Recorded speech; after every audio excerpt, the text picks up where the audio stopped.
Critère 1, indicateur numéro 1. Alors découvrons ensemble ce que nous dit cet indicateur. Cet indicateur nous dit le prestataire diffuse une information et cette information doit être accessible, détaillée et vérifiable. Arrêtons-nous sur la première partie de cette phrase. Accessible, détaillé et vérifiable. Qu'est-ce que cela veut dire ? Accessible tout d'abord. L'information doit être accessible par le public cible. Si, comme la plupart des organismes de formation, votre formation est accessible par tous, clients particuliers ou clients professionnels, peu importe. Il est donc important que vous justifiez que la preuve que vous mettrez en avant, en général la fiche produit, la fiche programme, la fiche formation, appelons ça comme on veut, soit accessible à ce public, en général présente sur votre site internet. Présente sur votre site internet de manière accessible, ça veut dire facile à trouver, en 1 ou 2 clics, avec un moteur de recherche. Cette dimension accessible peut paraître subjective. Néanmoins, il faudra lors de votre audit que vous puissiez présenter cette accessibilité, si j'ose dire, en direct. Par exemple, en se connectant sur le site internet et en démontrant à l'auditeur que le menu formation est très facile à trouver, que n'importe qui le trouverait facilement et que pour toute formation, imaginons une formation management de 2 jours, eh bien on puisse soit avoir un menu clair, net et précis qui nous amène à cette fiche formation sans trop avoir à chercher. Si par contre vous êtes un centre de formation dont les formations ne sont pas ouvertes à tous, j'ai eu le cas par exemple de centres de formation très B2B qui travaillaient uniquement avec leurs fournisseurs pour former les personnes habilitées à utiliser telle machine ou tel matériau. Là, on peut tout à fait justifier que la fiche formation ne soit pas accessible à tous, qu'elle ne soit présente que dans un catalogue ou que pour accéder à cette fiche formation, il y ait une obligation, par exemple, de s'identifier sur le site internet.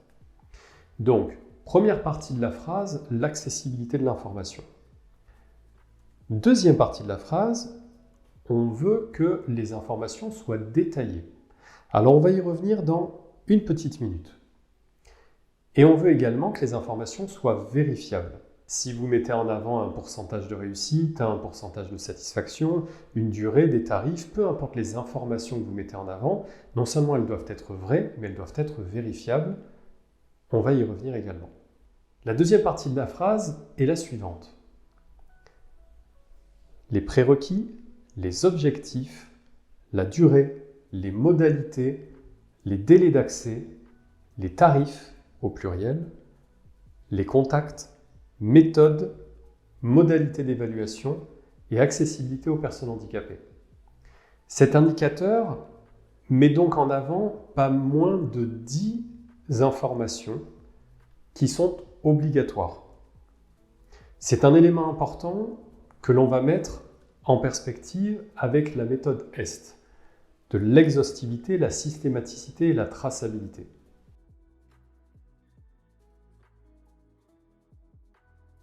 Pour cet indicateur, l'exhaustivité, qu'est-ce que ça veut dire ? Eh bien, ça veut dire que, puisque l'indicateur vous demande 10 informations, vous devez mettre les 10 informations. En aucun cas, 9 sur 10 est une bonne note. La seule note recevable, c'est 10 sur 10. Un oubli est une non-conformité. Vous ne pouvez ni oublier la durée, ni les tarifs, ni les modalités, ni les délais d'accès, ni aucun des 10 items obligatoires. Le conseil que je vous donne, c'est dans vos fiches programmes de mettre tout simplement 10 titres ou 10 parties, de préférence dans le même ordre que le référentiel, ce qui vous permettra tout bêtement de vérifier sur vos fiches formation si les 10 items sont bien présents.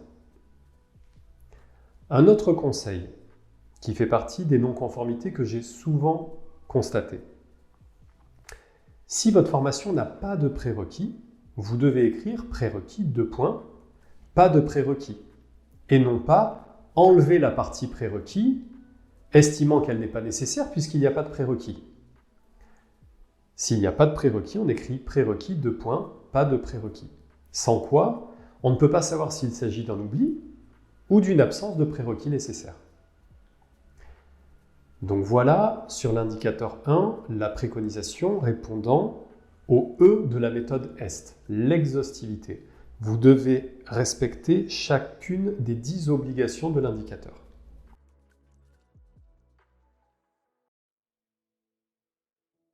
Alors maintenant, parlons du S, la systématicité. Vous devez avoir une preuve, donc a priori une fiche programme, c'est en général comme ça qu'on l'appelle, pour chacune des formations que vous avez au catalogue. Si vous avez 128 formations en catalogue, vous avez 128 fiches programme. Vous ne pouvez pas en avoir 125 sur 128. Car si manque de chance, lors de l'audit, c'est une des formations qui n'a pas la fiche qui est prise en exemple, c'est évidemment une non-conformité majeure.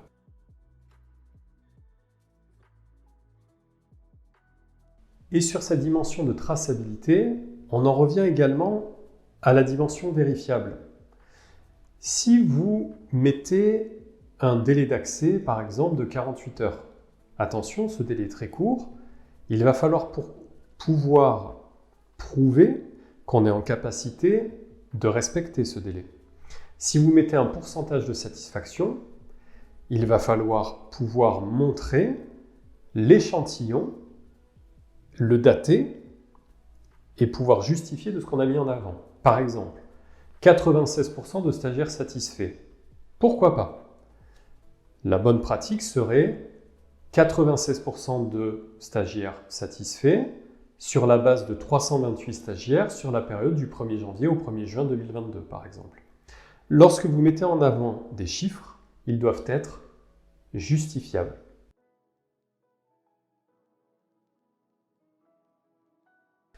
En résumé, pour cet indicateur numéro 1, qui est un indicateur assez simple, qui ouvre le référentiel, on est sur un indicateur de communication d'information, d'une information accessible au public. Réfléchissez donc à qui est responsable ou référent de cet indicateur. Ça ne veut pas dire qui doit faire toutes les fiches formation.